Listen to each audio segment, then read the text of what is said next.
Moi, je m'appelle Agatha, je suis Head of Sales chez Trendme. On accompagne les entreprises dans leur démarche qualité de vie au travail à travers 3 briques, le sport, le bien-être et la prévention santé. Concrètement, ce qui a changé depuis 1 à 2 ans, c'est le marché. Avec ces crises économiques, politiques, et nous, on subit beaucoup de restrictions budgétaires côté RH. On n'est pas un must-have aujourd'hui, on est plus considéré comme un nice-to-have. Un RH, pour placer son budget, il regarde 3 fois plus qu'avant. On a dû faire évoluer la manière de prendre un rendez-vous et changer notre approche là-dessus. Le marketing a un réel appui là-dessus aujourd'hui. Et puis surtout, il pousse les sales à le faire.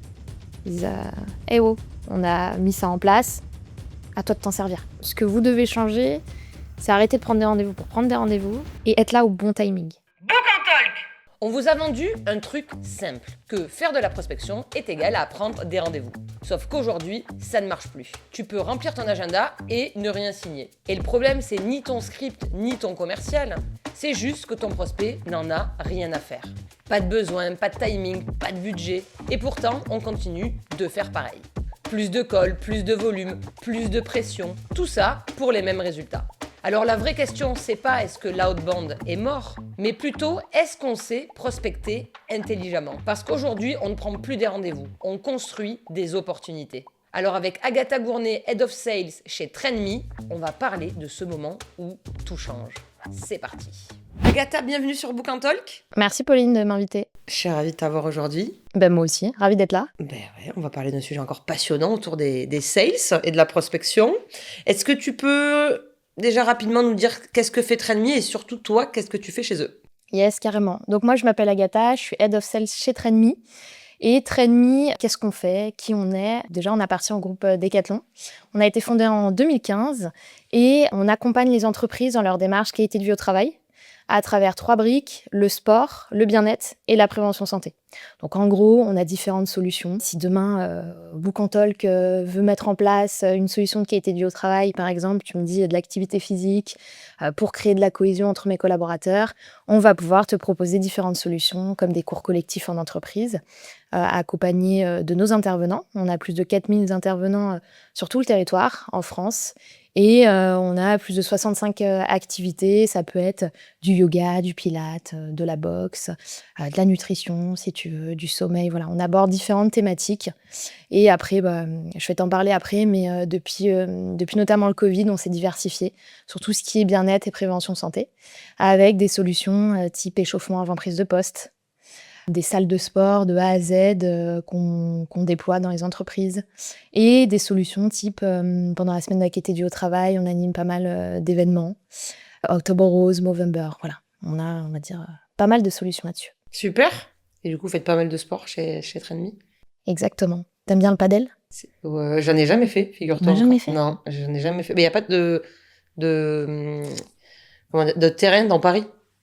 Il y en a de plus en plus. Ouais, mais donc du coup, oui, tu vois, et comme il n'y en avait pas, Ouais. je t'avouerai que j'ai pas testé. Mais écoute, t'en fais? Ouais. En ce moment, c'est un peu mon addiction. Je vais dire ça comme ça. Ah ouais. À ce point-là? Ouais.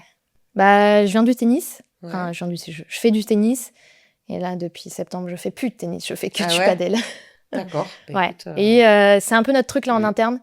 Nous, on est dans le 16e arrondissement et on a des terrains à côté au Trinquet. Plutôt pas mal. Bon, écoute, à l'occasion, je passerai faire une partie. Carrément. Aujourd'hui, chez Trendme, tu gères une équipe sales qui est très structurée, Ouais. avec SDR, BDR, account exécutive, CAM et CSM. Donc là, tu nous as fait toute la chaîne. Et pourtant, tu dis que l'outbound ne convertit plus comme avant. Donc concrètement, qu'est-ce qui a changé sur les 2 dernières années? Concrètement, ce qui a changé depuis 1 à 2 ans, c'est le marché. Donc nous, comme je le disais, on commercialise des services autour du sport, bien-être, prévention santé. Donc on est sur le marché de la qualité de vie au travail.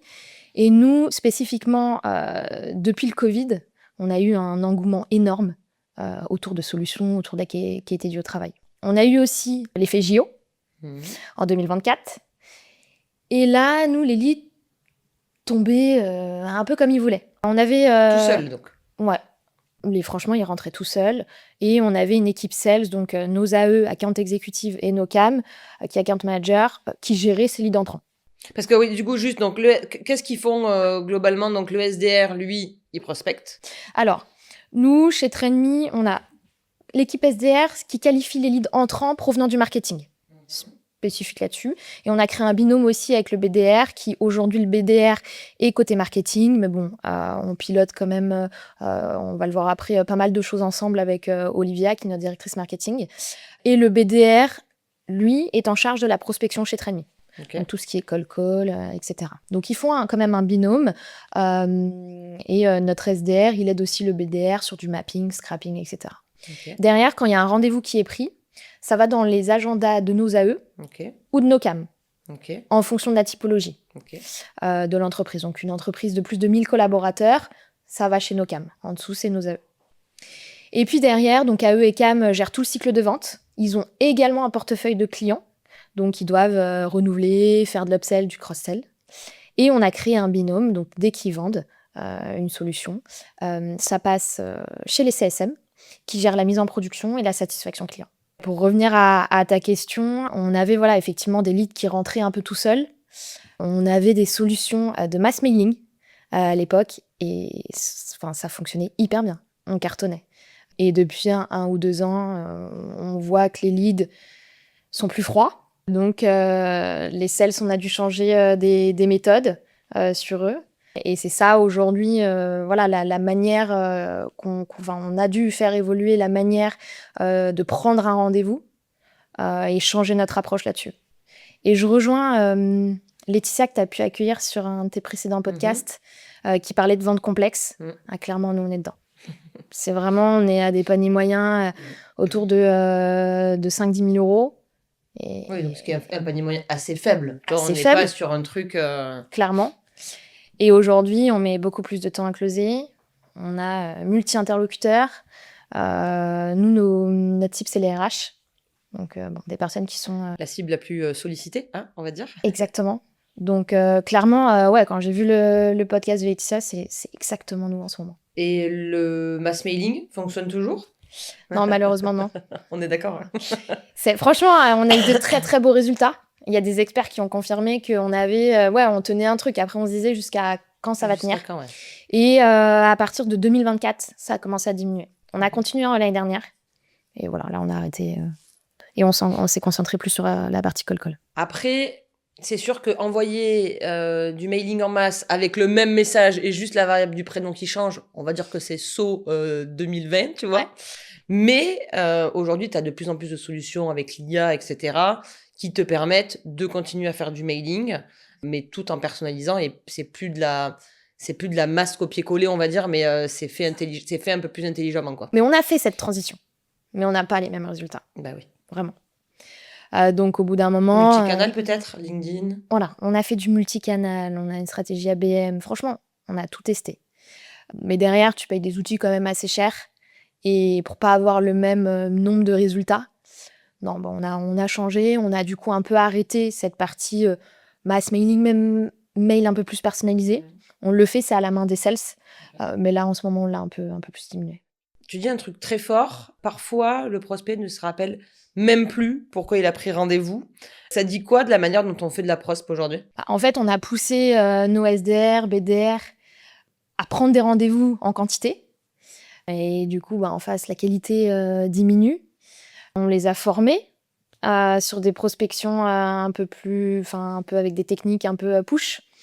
Ce qui fait que eux, leur objectif, c'est d'obtenir un oui, sans intérêt réel du prospect. Donc en fait, on se retrouve, et les sales, les AECAM se retrouvent en rendez-vous avec un prospect qui est en rendez-vous, il sait pas trop pourquoi, sans besoin réel.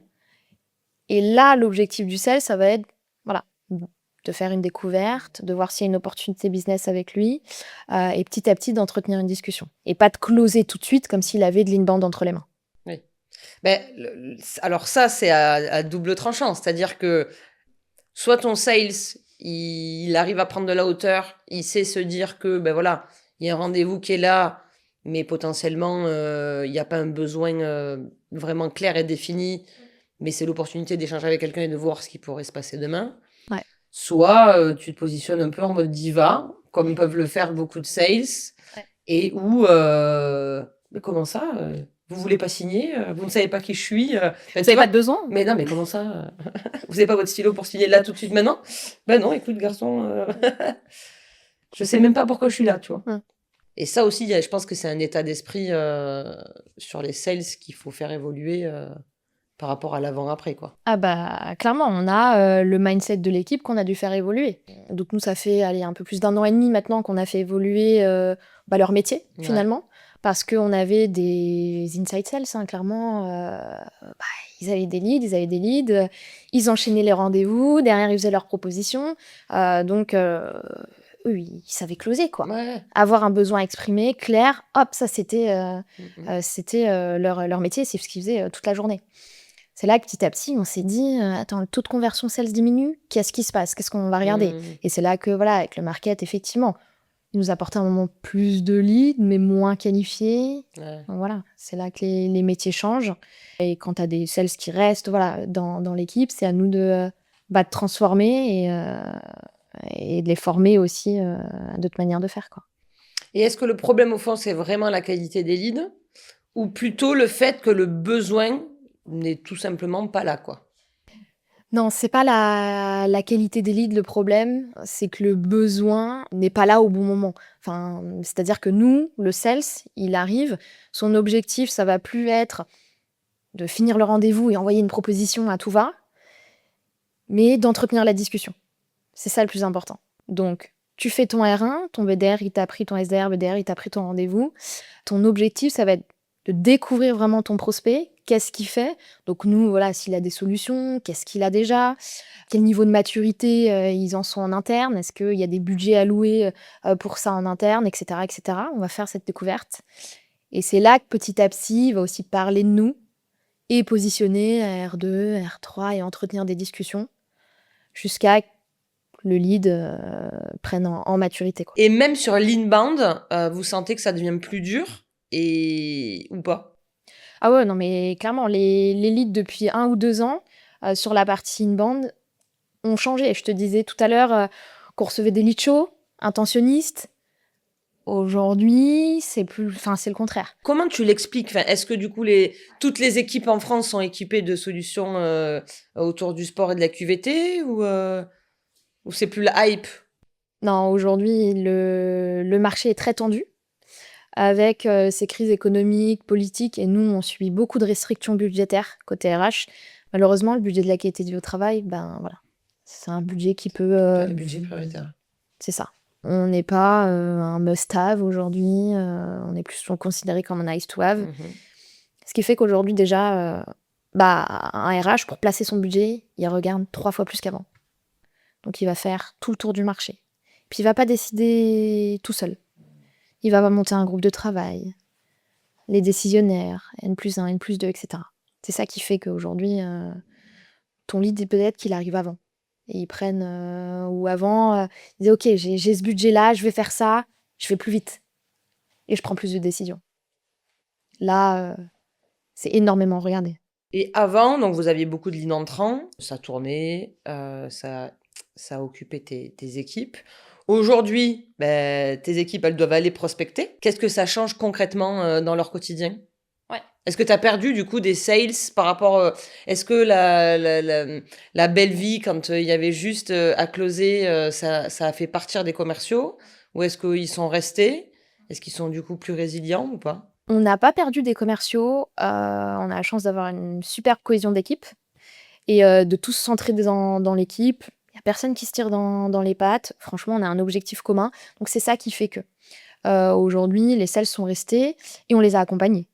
Forcément, on va pas les laisser, on les a formés, accompagnés. On fait en plus des sales training tous les mardis tous ensemble, que j'anime avec d'autres personnes de l'équipe. On fait de la réécoute de call, on se coach beaucoup. Ce qui fait qu'on a réussi à les monter en compétences. Donc avant, ils savaient closer, ils savaient répondre à un besoin exprimé. Maintenant, à eux de créer le besoin et d'entretenir justement un pipeline de leads qu'on a créé également. Avant, ils avaient un pipeline de vente. Ils géraient le cycle de vente et derrière, ils avaient un pipe d'account management. Maintenant, aujourd'hui, ils ont un pipe de leads qu'ils doivent entretenir, nurturer, entretenir des discussions et placer un rendez-vous au bon moment pour faire la proposition. Et le fait d'avoir été donc biberonné avec des leads chauds, c'est quoi les effets aujourd'hui sur leur manière de vendre? Effectivement, ils ont été biberonnés, surtout avec nos campagnes de mass mailing pendant pas mal de temps. Et même j'en discute encore hier avec une de mes sales. Ils ont besoin de plus de résilience et de méthode. J'ai quand même des sales qui font quand même pas mal de choses, hein, finalement, au quotidien. Ils ont un pipe de lead, un pipe de vente, un pipe d'account management sur les AE et sur les CAM. Donc c'est vraiment mettre de l'exigence, de la rigueur au quotidien, d'autant plus en ce moment parce que c'est encore plus dur. Et ça, ils le savent. C'est vraiment ça qui a changé. Où avant, on regardait beaucoup le taux de conversion. Ok, tu reçois des leads, tu dois convertir à 30%, etc. On te coachait un peu, on regardait ce qui allait pas. Là, voilà, c'est à toi de te créer tes opportunités et en plus de closer derrière. Et le temps de closing, du coup, est plus long. Est-ce que tu sais dire, il y a 2 ans, à combien de temps il était en moyenne versus aujourd'hui? Est-ce que le gap est vraiment énorme? Il n'est pas si énorme que ça quand on regarde. Après, parce que aussi, acquérir des nouveaux clients, c'est aussi plus difficile. Peut-être qu'avant, surtout sur de l'AE, en un mois, tu pouvais facilement convertir. Ils vont mettre peut-être 2-3 mois aujourd'hui. Tu vois. Bon, du CAM, c'est différent. On est sur d'appels d'offres, public, privé, on en fait en plus. Donc, t'en as, ça nous prend 1 an et demi, 2 ans. Et là, dernièrement, on en a signé en un mois, un grand compte, quoi. En fait, ça dépend du besoin. Ouais, c'est ça. Si c'est urgent ou pas, quoi. exactement. Ça dépend si c'est la personne qui vient à toi parce qu'elle a un besoin précis ou si c'est toi qui vas la chercher et qu'elle sait pas quitter, quoi. C'est ça. Et on a un marché quand même pas mal concurrentiel, nous. Hein. Donc, effectivement, quand ils veulent changer, le besoin il est très clair, ils savent, ils veulent changer. Bon, on va aller plus vite, du coup. Aujourd'hui, un call à froid, ça sert à quoi, réellement? Est-ce que c'est prendre un rendez-vous? Est-ce que c'est amorcer quelque chose de plus long? Clairement, amorcer quelque chose de plus loin. On l'a testé. Donc, nous, l'année dernière, on avait notre BDR qui prenait des rendez-vous, qui prenait. Derrière, on avait des sales qui ont été habitués à faire de l'inbound. Et du coup, ils traitaient de la même manière.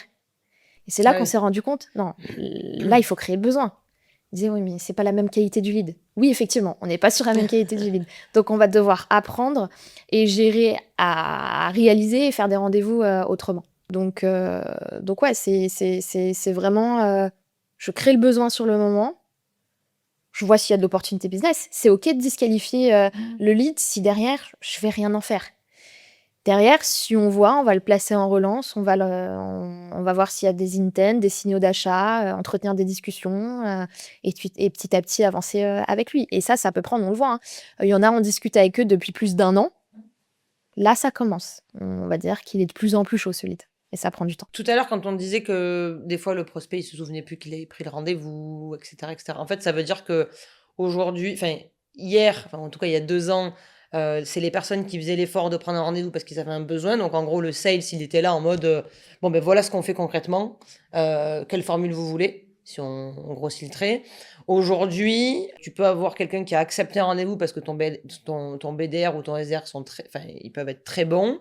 Sauf que si tu prends pas un rendez-vous dans les 3, 4, 5 jours, en fait, plus c'est loin, plus tu as une déperdition d'écoute et d'intérêt.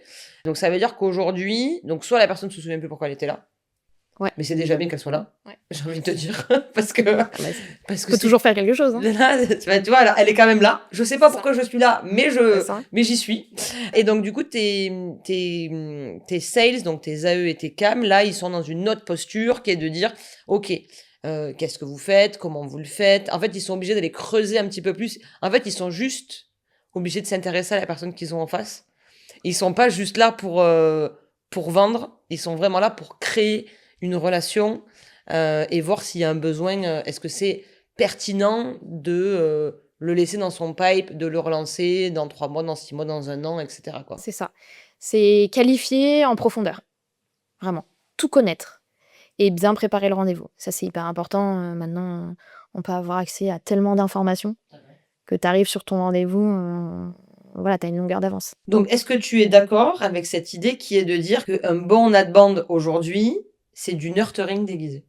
Ouais, complètement. non, mais c'est le cas. Hein. Aujourd'hui, il faut nurturer les leads, il faut, qu'on ait, que voilà, que le market, ou des équipes nous poussent, par exemple, des signaux d'achat, des intents et cetera, pour que le sales puisse être là au bon moment, puisse les relancer avec, que ce soit du contenu, des appels, téléphoniques, sur mesure, Et vous avez justement une trame un peu, on va dire, classique, un tronc commun. Une fois que le R1 est fait, c'est quoi un peu ce qui se passe? On fait pas mal de sur-mesure sur ça, Ouais. aujourd'hui sur l'outbound. Tu vois, par exemple, côté ZER, on a des parcours et cetera, mais en fait, ils sont trop figés au parcours. Derrière, on passe à côté de choses également. Donc les AE, les CAM, ils sont un peu plus libres. Par contre, effectivement, ils doivent se remettre une tâche, on leur pousse, et derrière, ils mettent le timing. Tu as un prospect, tu vas le recontacter peut-être, sous 2 semaines, l'autre en 1 mois, l'autre pas avant 3 mois. Ça dépend de la personne que tu as en face aussi. Tu Complètement. personnalises. Tu veux lui dire, ben voilà, Exactement. est-ce que c'est vraiment te dit, ben là, je pars 2 mois faire le tour de C'est l'Europe. ça. Bon, ça sert à rien de le rappeler dans 2 mois, quoi. Complètement. Après, on leur donne, on va dire, un cadre derrière ceux qui composent. Ok. Et le marketing aide beaucoup les sales, du coup, pour leur permettre d'avoir du contenu. Parce qu'en fait, c'est ça aussi. C'est-à-dire que c'est pas juste relancer pour relancer, c'est apporter quelque chose de plus, une information supplémentaire, quelque chose qui va se dire, ah ben tiens, c'est pertinent, ça me parle. Ouais. Le marketing, il y a un réel appui, là-dessus aujourd'hui, hein. Ils créent pas mal de contenu, ils animent des webinaires, puis il y a pas mal de choses et puis surtout, ils poussent les sales à le faire. Ils disent: «Eh oh, on a mis ça en place, à toi de t'en servir». Donc nous, on discute via un canal Slack, Sales Market et tout ce contenu, bah, même aujourd'hui, on en a un là, ce midi. C'est du contenu où, ouais, maintenant les sales sont bien au courant, quoi et ils s'en servent. Alors le C'est mieux. market, aimerait encore plus, mais c'est de mieux en mieux. Et concrètement, ça veut dire quoi? Bien faire de la haute bande en 2026? Si tu devais donner deux, trois règles terrain. Bah, ne pas vendre tout de suite, on l'a dit. Bah, ça dépend. Si la personne veut acheter, pourquoi pas? Mais bon, Bien sûr, ouais, j'aimerais bien, hein. il y en a plus du tout? Non, il y en a Non, plus, non, il y en a plus. C'est mieux d'avoir, 10 leads que 50, 10 leads qualifiés que 50. Donc ne pas remplir à tout va les agendas pour pas grand-chose. Il va y avoir une vision long terme, je dirais. Si tu pars, en tout cas, nous, c'est on apprend et on apprend toujours et c'est ça qu'on a appris, hein. Surtout sur notre dernière année, et là, on fait encore évoluer les choses, et on fera encore évoluer les choses. Surtout avec l'outbound, c'est toujours comme ça. Il faut s'accrocher. Mais ouais, je dirais ça. Mais visiblement, tu as quand même des sales très résilients parce que ils sont plus dans la période dorée de l'inbound à tout va et malgré tout, ils sont là et ça fonctionne bien. Donc, Ah clairement, clairement oui, non mais sur ça, on a, on va dire, la chance d'avoir une bonne équipe bah, qui suit, hein, qui nous suit, qui nous écoute et qui mettent, en application. Et justement, aujourd'hui, donc tes AE, donc tes account exécutives, ils font tout. Ils font de la prospection, du closing, du suivi, de la relation client, de l'upsell, du cross-sell. Est-ce que cette polyvalence est encore viable? Oui, je dirais, mais à petite échelle. C'est viable à petite échelle. Si tu veux scaler, bon ça l'est un peu moins. Nous, on le voit, hein, on le voit, effectivement, tu vas être peut-être, et sûrement plus efficace si, tu es concentré sur 2 grandes missions, un pipeline de vente et un pipeline d'account management, que 3 pipes, finalement. Aujourd'hui, on pourrait, changer, d'organisation, hein, dans l'équipe sales, c'est totalement possible. Là, on compose, on va dire, comme ça aujourd'hui, mais on pourrait, faire évoluer ce modèle, totalement dans les années à venir. Parce que c'est quoi la répartition sur la partie prospection, closing, suivi à peu près? En temps? Ouais. Parce que l'AE ne fait pas autant de prospection que le SDR ou le BDR. Non, non, non. Voilà. Non, non. Non, non, eux, s'ils en font 20 voilà. Ça dépend après des sales, parce qu'il y a des sales qui ont des plus gros portefeuilles. Donc ceux qui ont plus d'AM, bon, bah, forcément, voilà et ceux qui en ont moins, ils vont passer, plus de temps, 30-40 au maximum, sur la partie, prospection, mais allez, je dirais 20 en moyenne. OK. Et ils sont, alors livrés à eux-mêmes entre guillemets, mais ou est-ce qu'ils ont, je sais pas, toutes les semaines, ils ont des plages de prospection en commun. Effectivement, on a dû faire évoluer les agendas, surtout de nos AE, où dedans, on a intégré des plages de réchauffage de pipe. C'est important. Parce que le marketing nous a tellement nourris dans un certain moment qu'on a un CRM qui est plein. Donc, on fait pas mal de réchauffage de pipe. Il y a du cold call en ce moment, ça marche quand même pas mal. Et là, on a de très bons résultats là-dessus en ce moment. Ils font du cold call, donc ils ont des plages aménagées aussi sur ça. Et on a intégré aussi de la prospection, social selling, notamment via LinkedIn. Ça a dû être dur aussi pour ton marketing de voir que les pipes se vidaient. Ben, Qu'est-ce qu'ils ont fait, eux, de leur côté? Parce qu'en fait, là, on parle des sales, mais le marketing qui, lui, était censé générer du lead pour que ça arrive plus chaud dans les bras des sales. ils ont dû s'adapter aussi. Je pense qu'ils Ils ont étaient... galéré aussi. Hein. Ah bah, ils galèrent et ils galèrent toujours aussi, comme nous. Hein. Mais accepter le constat aussi. Hein. Se dire, je pense que pendant un moment, c'était bah non, les sales se transforment moins bien. C'est un peu se rejeter la faute. Mais non, au final, on est ensemble. Donc, si on a un taux de closing et un taux de transfo, derrière, ils sont pas bons tous les deux. Donc, effectivement, on a maximisé, ils ont maximisé pas mal de choses et surtout, ils ont mis en place toute une partie de lead magnet, ce que je te disais un peu tout à l'heure sur la partie contenu, où effectivement, et puis c'est assumé en fait aujourd'hui aussi. Oui, c'est des leads qui sont plus froids. Donc, si c'est des leads qui sont plus froids, voici la méthode derrière et ce qu'on doit faire. Ou ça l'était pendant un moment beaucoup moins. Parce que tu avais cette période où ils continuaient à nous nourrir, mais sans se rendre compte que les leads étaient plus froids. Jusqu'à un moment, on se dit, non, il y a quelque chose quand même qui a évolué, qui a changé. On parle beaucoup donc de SDR, BDR, AE. Est-ce que cette hyper spécialisation aide vraiment ou est-ce qu'elle crée plus de friction? Pour moi, si elle est bien orchestrée et si elle est bien pilotée, ça marche super bien. En tout cas, nous, on n'a pas de soucis à ce niveau-là et on n'en a jamais eu. Pourquoi? Parce qu'on est guidé sur des KPI et des objectifs communs. On est tous au chiffre d'affaires et sur la marge. C'est simple. On sait tous où on doit aller. Et effectivement, ils ont des KPI différents, mais les grands objectifs, c'est les mêmes. Et ils ont de la variable individuelle et collective. Ce qui fait qu'on a toujours créé une team, en fait, finalement. Il y a plusieurs pôles, mais on n'est qu'une team. On est dans l'environnement peut-être du sport, donc ça peut aussi aider. Et on a créé une vraie équipe. Donc, moi, je dirais que j'ai pas de sujet à ce niveau-là. Sûrement que d'autres rencontres, oui, et j'ai déjà parlé à des personnes qui disent que c'est plus compliqué, mais en fait, si on s'aligne tous, et si on s'aligne aussi également avec le marketing. Ça, c'est la base. Ça, c'est nous. Allez, depuis 2 ans, on est bien plus forte là-dessus. Et on fait des points d'alignement sales market quasi toutes les semaines. Du coup, si on s'aligne, nos équipes derrière sont alignées. C'est beau. Tu dis que ton enjeu principal aujourd'hui, c'est le leadership de tes sales. Ouais. Concrètement, ça veut dire quoi pour toi, un sales avec du leadership? Pour moi, ça passe vachement dans la posture. Se positionner en expert et pas en vendeur, être à l'écoute, créer une relation d'égal à égal. Ça, c'est très, très important. J'ai eu plusieurs fois le cas, moi, dans mon équipe. Apporter de la valeur pendant ton rendez-vous. Diriger l'échange. Ça, c'est pour moi, c'est là que tu vas montrer ton leadership ou en tout cas que tu vas le faire ressentir. Ça passe aussi énormément par le non-verbal. Hein. Mais moi, quand j'accompagne mes sales en rendez-vous, ok, j'ai une position de directrice commerciale, d'accord, mais toi, tu as une position de CAM, tu dois leader ton rendez-vous et pas t'appuyer sur moi sur cette posture-là.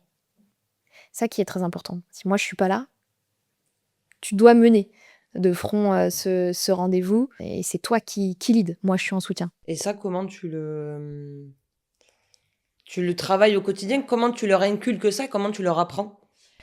Alors déjà, même avant tout ça, c'est leur montrer. Parce que quand j'avais commencé à en parler, je me dis, je comprends pas ce que tu me dis.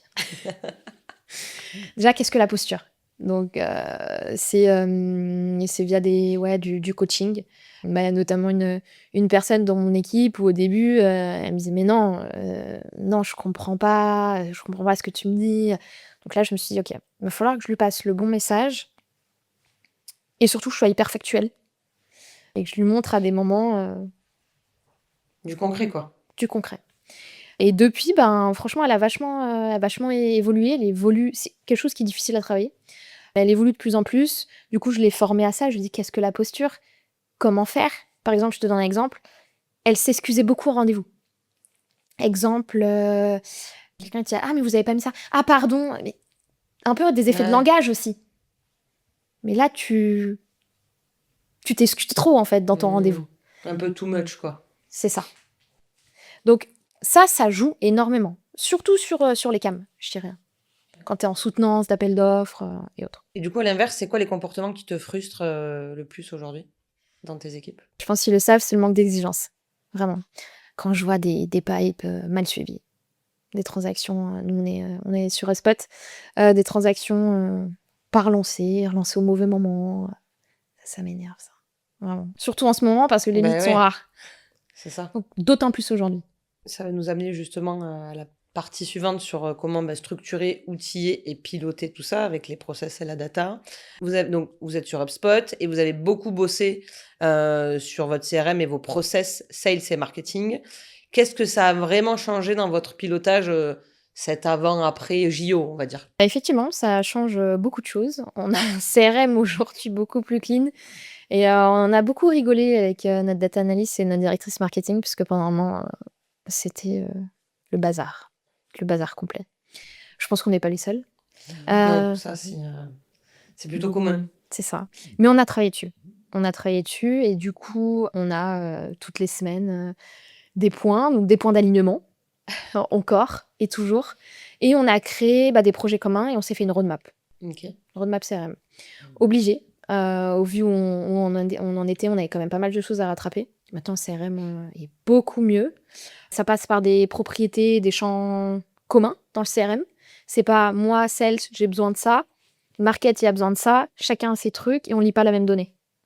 C'est un peu bête, mais c'est le cas et ça arrive quand même assez souvent.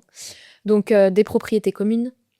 Le marketing est au courant de ce que les sales doivent remplir. Parce qu'effectivement, avant, créer des champs, tu dis mais pourquoi ils sont pas remplis? Ah bah, on s'est pas aligné. Il y a aussi, bah, tout le pipeline de lead, tout le process de pipeline de lead qu'on a mis en commun. Que ça soit pipe, inbound, outbound et nearbound qu'on a créé, et aujourd'hui tout ce process-là, s'est mis en commun. Et pour tes sales, du coup, ils ont donc tous les mêmes process à respecter.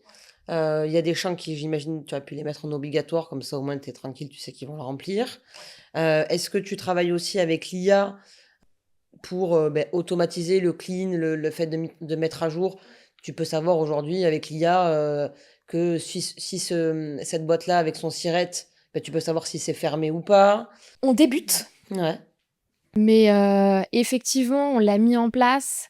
Ben, par exemple, nous, on a mis en place une méthode MEDDIC, on va en parler. L'IA, donc on a, nous, un outil qui s'appelle Mojo, qui enregistre, les calls des commerciaux et via Mojo, on fait redescendre, des informations dans le CRM automatiquement, donc le sales, il a juste à vérifier.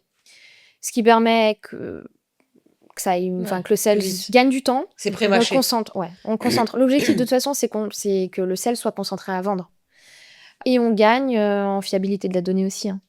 Bien sûr. Tu as mis en place donc une logique inspirée de Médic, avec des critères obligatoires pour avancer dans le pipe. Est-ce que tu peux nous donner quelques exemples et pourquoi c'était important pour toi de les mettre en place? Déjà, on va peut-être expliquer qu'est-ce que MEDDIC? C'est une méthode de qualification commerciale, en fait, qui détermine, en fait, si ton deal est solide. Donc concrètement, si je donne des exemples, ça peut être, des questions type, quel type d'interlocuteur? Est-ce que c'est ton champion ou ton décisionnaire? Quel timing? Quel budget? Ton process de décision? Et cetera. Ça peut ressembler, bah, à de la qualification, sauf que maintenant, cette qualification, elle est dans notre CRM. Donc on a, des phases de cycle de vente, assez classiques, en B2B et par contre, on a mis en place des jalons. C'est-à-dire, au début, c'est la première phase. Si tu veux passer dans ta deuxième phase, qui est chez nous proposition présentée, tu dois répondre à différentes questions. En plus de ta date de fermeture, on va te poser plusieurs questions. Et là, l'IA vient remplir ces champs automatiques, vu que tu as fait ton R1. Le sales, il a juste à vérifier. Si tu n'as pas eu ces informations, tu ne peux pas avancer de phase. Ce qui nous permet d'avoir un meilleur prévisionnel de vente. Et pour le sales, on va dire une probabilité bien meilleure qu'avant et plus juste. Et si il sort d'un rendez-vous, il y a une donnée qu'il n'a pas eue, parce que soit il a oublié de demander, soit la personne n'a pas répondu, il se passe quoi? Alors, s'il a demandé et n'est pas obtenu, il peut le renseigner, bien sûr. Sinon, R2, il va rechercher son information. C'est pas grave. Oui. Il peut continuer, en tout cas, à aller chercher l'information. Okay. Mais au moins, c'est là qu'il va se dire « Ah ouais, mince, là, je suis passé à côté de quelque chose. Donc ça vous a permis d'avoir des pipes beaucoup plus prévisibles. C'est ça. On attend d'avoir encore plus de recul aujourd'hui. Mais déjà, des premiers sons de cloche des sales, ils adorent. Vraiment. Mais c'est carré. En fait, ça leur donne une route à suivre. C'est encadré, quoi. C'est ça. Et puis, ils se disent, finalement, ça me prend pas plus de temps qu'avant. Alors, remplir encore plus de champs, tu peux dire, oh, quelle plaie, quoi. Enfin, ça va être un peu chiant. Et non, effectivement, grâce à l'IA, quand même, on peut aller beaucoup plus vite aujourd'hui. Non, mais puis c'est des champs. HubSpot, soit tu vas cocher, soit tu vas sélectionner. Tu vois, tu vas pas leur demander de faire un roman dans un champ, quoi. En tout cas, l'IA fait le roman aujourd'hui, quoi. C'est parfait. Et donc, tu nous parlais aussi de Mojo, que tu utilisais connecté à ton CRM et donc au visio ou même aux appels. On a Ringover aussi. Ok. Donc, en gros, tu as Mojo qui est connecté sur les visios. C'est ça. Et où, avec l'IA, ça va aller chercher les bonnes informations et le remplir au bon moment. Et après, on parlait de ça, donc tu as Ringover pour la partie phoning, quoi. Ouais, c'est ça. Ok. Concrètement, ça change quoi pour les sales, ces outils? Ça les aide à aller plus vite. C'est concrètement ça. Aujourd'hui, l'IA, que ce soit des mails et autres, oui, ça change la donne. C'est se servir de ces outils-là pour toujours se concentrer au maximum à la vente. Tu as aussi retravaillé tout ton système de probabilité de closing, basé donc sur des critères réels avec Medic dont on vient de parler. Qu'est-ce que ça t'apporte versus un pipe classique? Alors, effectivement, avant, on avait un pipe classique avec les différentes étapes et un pourcentage de probabilité que tu mets en place. Donc, après, ça dépend de l'entreprise, mais tu vas de 10 à 90%. Si tu es en négociation, allez, je sais pas, tu as 80%, classique. Sauf que ton sales, il rangeait dans la catégorie un peu qu'il voulait. Nous, avec les jalons, du coup, qu'on a mis en place, on a toujours donc cette proba. Donc, plus tu avances, plus tu as de chances de remporter le deal. Sauf qu'on a pondéré aussi avec les différents jalons. Exemple, quel type d'interlocuteur, champion ou décisionnaire, tu vas gagner plus de points si c'est un décisionnaire. Si ton sujet il est urgent, tu vas gagner... Voilà. Donc, grâce à ça et à ces méthodes de calcul, on a en fait une transaction qui est beaucoup plus orientée probabilité de gagner et qui est plus juste en fait. Oui, et qui n'est pas basé sur ce que pense et imagine le sales. Avant, c'était très subjectif. C'est exactement ça. Parfait. Donc là, aujourd'hui, c'est voilà. Soit c'est là, soit ça avance, soit ça avance pas. Mais en tout cas, c'est prédictible beaucoup plus. Et même eux, ils peuvent se dire « Ah ouais, en fait, mon opportunité business, en fait, elle est basse. » Parfois, un sales, ça sort de rendez-vous, ils sont hyper contents, ils sont trop chauds. Sauf que pas du tout, en fait. Ton truc, il va jamais signer. Donc là, ça peut te le montrer, quoi. Aujourd'hui, tu es allé plus loin.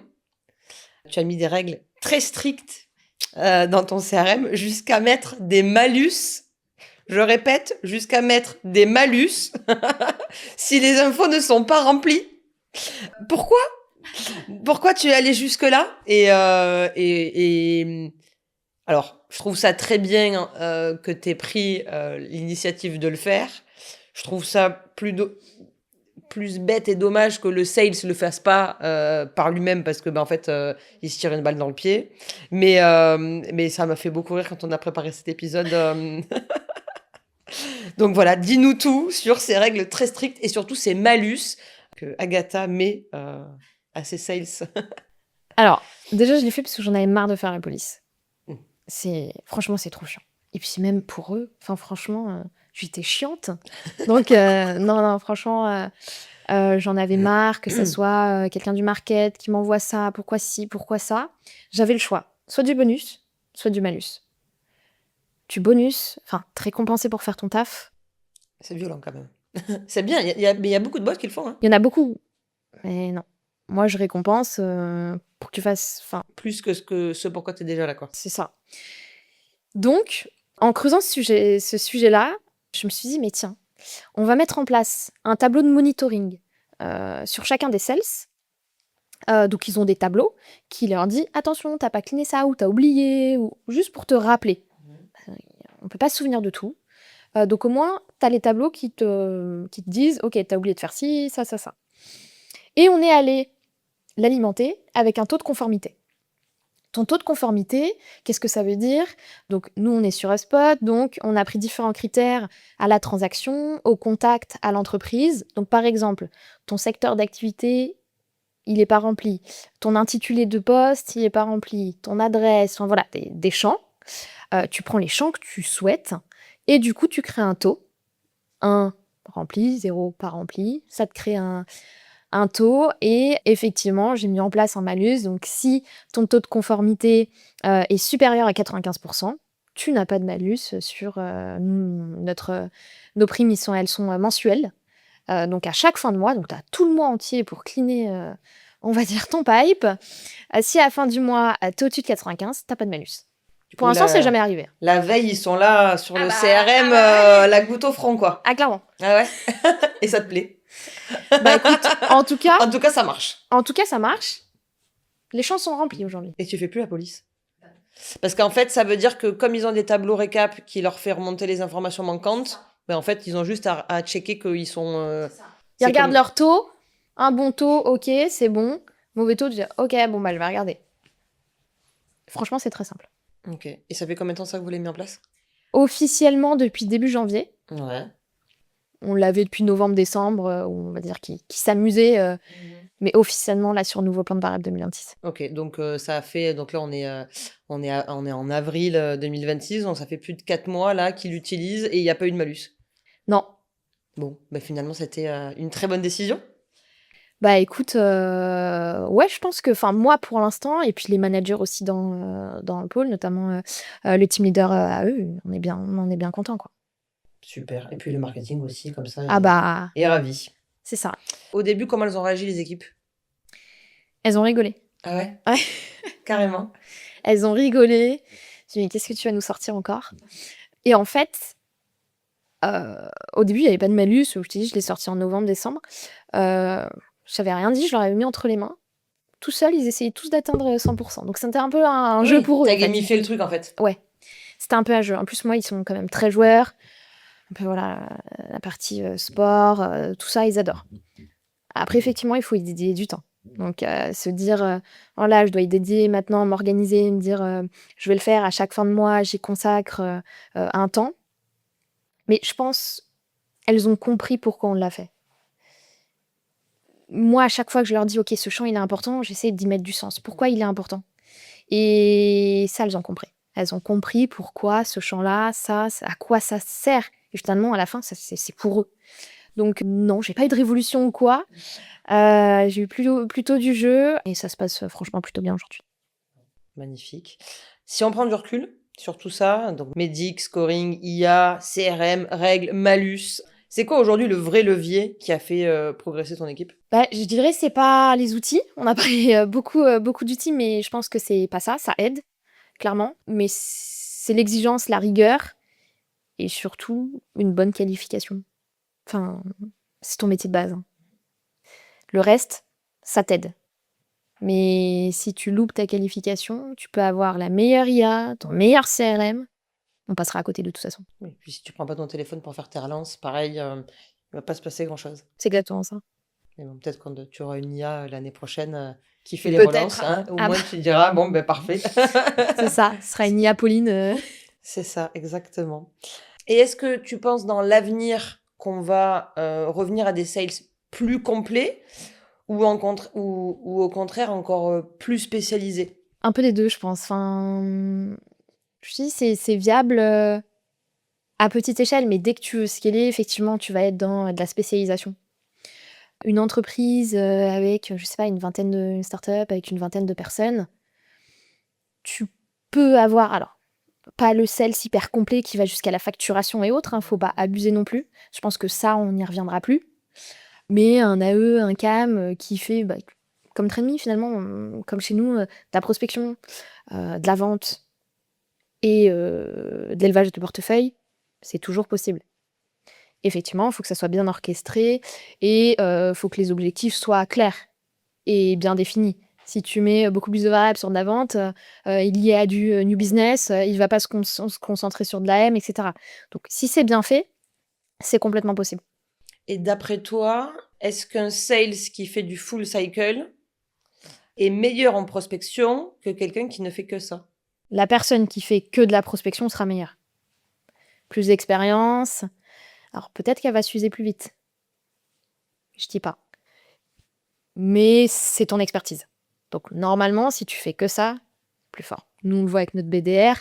Je peux comparer BDR et nos AE. Ils font tous les deux des cold calls. Effectivement, notre BDR est meilleur pour ta prise de rendez-vous à outbound. Ça, c'est sûr. Quoi, du coup, ça veut dire que tes AE, ils commencent à vouloir vendre directement au téléphone ou c'est quoi un peu le biais qu'ils ont d'être AE in fine dans la prospe? Ouais, je pense qu'ils vont aller plus vite. Ils vont vouloir faire tout plus vite aussi. Où là, le BDR, lui, son objectif, c'est de toute façon prendre un rendez-vous. Donc, il va s'arrêter, il va même pas... Voilà. Donc, ouais, non, c'est... Ce que tu dis est vrai. Hein. Pour quelqu'un qui écoute cet épisode et qui galère avec son outbound aujourd'hui, c'est quoi le premier truc qu'il doit changer dès demain? Tout de suite, moi, avec du recul, vraiment, ce que vous devez changer, c'est arrêter de prendre des rendez-vous pour prendre des rendez-vous, mais attendre le bon moment et être là au bon timing. Ça, c'est, pour moi, avec toute l'année 2025, ce qu'on a appris. C'est qu'on prenait des rendez-vous, pour nos AE, pour nos CAM, on disait super. Derrière, ta transfo, elle est nulle. Donc, c'est vraiment, au lieu d'avoir un pipeline rempli qui déborde, se concentrer sur de la qualité, aller chercher. Donc, entretenir, prendre son temps. C'est ça, en tout cas aujourd'hui, actuellement, avec le marché qu'on a en face de nous, le conseil que je donnerais. Pour finir, est-ce qu'il y a un truc qu'on n'a pas dit, qu'on n'a pas abordé? Est-ce qu'il y a quelque chose un message que tu aimerais faire passer? Bon courage. Et voilà, sur ces bonnes paroles. Merci Agatha. Merci à toi, Pauline. Donc, juste bon courage. Non, mais moi, je dirais, prendre son temps. Et effectivement, toutes les années ne sont pas les mêmes. En ce moment, c'est un peu la galère, la outbound. Donc, il faut s'accrocher, il faut changer, il faut tester des nouvelles choses, être résilient. Et rigoureux, mettre de l'exigence. Moi, je dirais, en ce moment, surtout nous, avec notre cible de RH et notre marché, c'est les conseils que je donne au quotidien. Parfait. Merci beaucoup. Merci à toi. À très vite. À bientôt. Ce qu'on retient, c'est que le problème, ce n'est pas l'outbound, mais la manière dont on l'utilise. Aujourd'hui, prendre des rendez-vous, ça ne suffit plus. Si tu ne construis pas derrière, tu remplis ton agenda, et tout ça pour rien. Ce qu'on voit avec Agatha, c'est que la perf ne vient plus du volume, mais du pilotage. Bref, arrêtez de courir après des rendez-vous et commencez à construire du business. Alors merci Agatha pour le retour terrain sans filtre, et si tu écoutes cet épisode, pose-toi la question, est-ce que ton outbound crée vraiment des opportunités ou juste des rendez-vous? Parce qu'aujourd'hui, c'est plus du tout la même chose.